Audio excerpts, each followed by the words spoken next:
Hello and welcome to a brand new video. I'm an idiot, this is the internet. Today's video is my Black Friday haul video. Today is December the 2nd, 2024, and the last day of the Black Friday sales, Cyber Monday. I will just take you through the pickups that I got this year. For Black Friday. All of these pretty much came from Amazon. I used a third-party seller, the Game Collection, for one of them. They have a shop storefront on eBay, but they also operate through Amazon as well, and their prices differ from Amazon's and was actually cheaper, so I went through them. And another game is from Argos.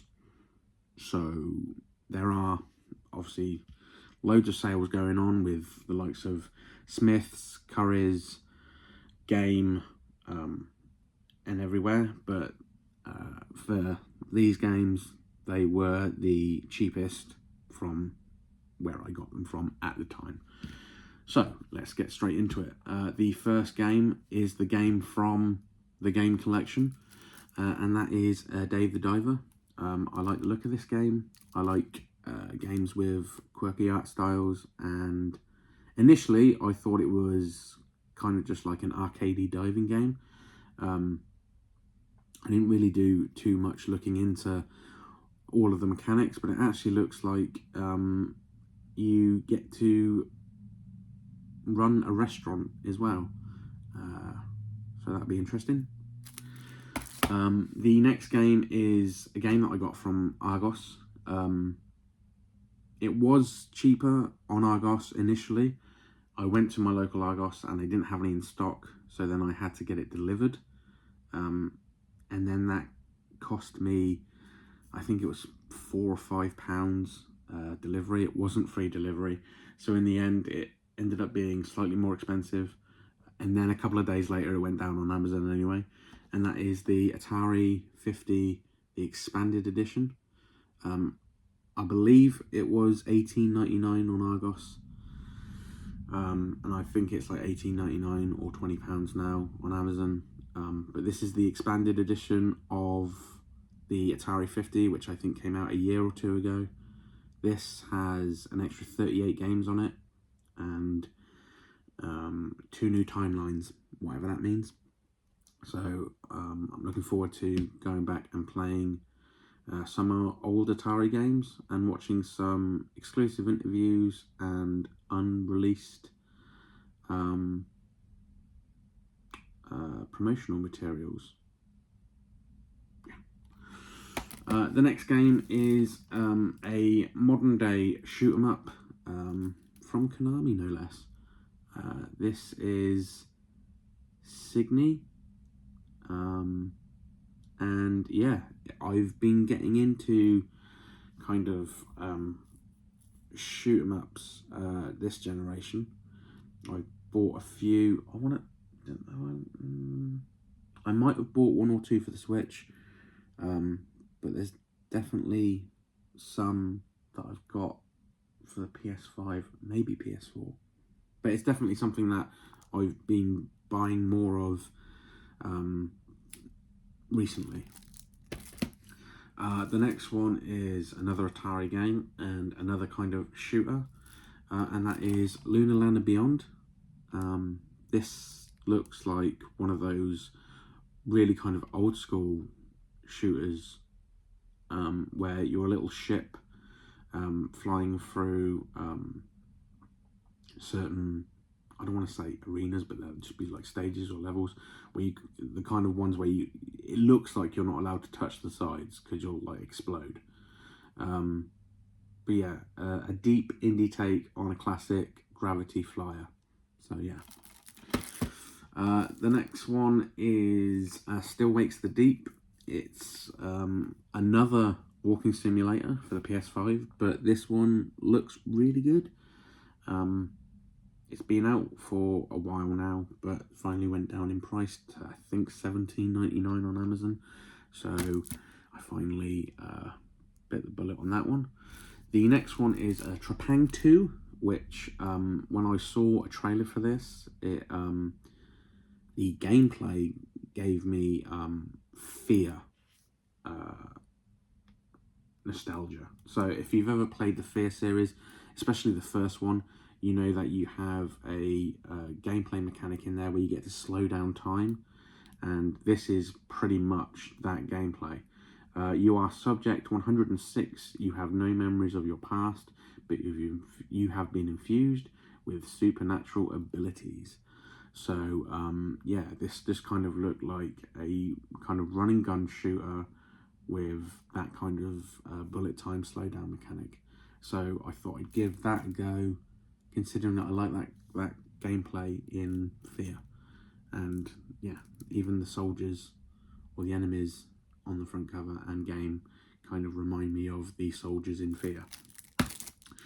This next one, I actually saw like maybe 50, 60 copies of this during the London CEX shop crawl. So even then I thought, well, it must be on sale or something for people to have bought it and then flipped it so quickly. But it's also been nominated for Game of the Year, and that's Balatro. I think it's just like a kind of solitaire type game, but there must be more to it than that for it to, one, be nominated for Game of the Year, and I don't want to say sold well. I mean, it must have sold well, but I mean, there must have been like 60, at least 60 copies. There were so many copies in some shops for this and the Talos Principle 2. So yeah, there must have been a thing where this game was really cheap and then CEX were offering more for trade and value or something. The next and last kind of like standard edition game that I got is another remake, and that is the Oregon Trail Deluxe Edition.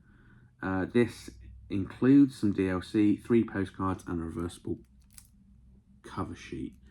I believe this is a remake of an old, maybe Amiga or Commodore or Atari game of the same name, and it's just kind of been remade for, dare I say, modern audiences. So yeah, that is that one. And then the last 3 are slightly bigger box games.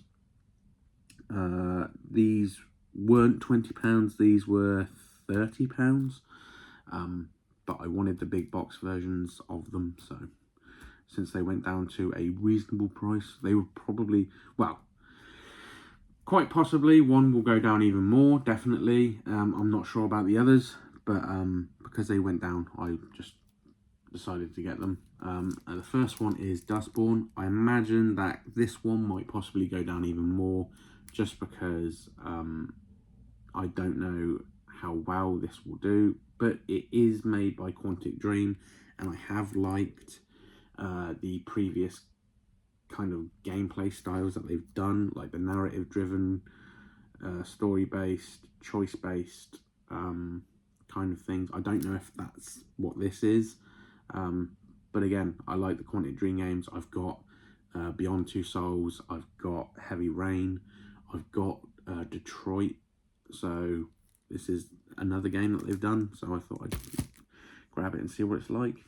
The next one, this one, I've literally got just for one game. There's actually 3 games in this collection, but I got this for one, solely because I don't believe you can get the game that I wanted separately. I'm pretty sure you can get the other 2 separately, and that is Bitmap Bureau Collection. You get Xenocrisis, Battle Axe, and Final Vendetta in this collection. I'm pretty sure you can get Final Vendetta and Battle Axe separately, but the game that I was actually interested in is Xenocrisis. I'm not 100% sure if it's a remaster of a game for like the Mega Drive.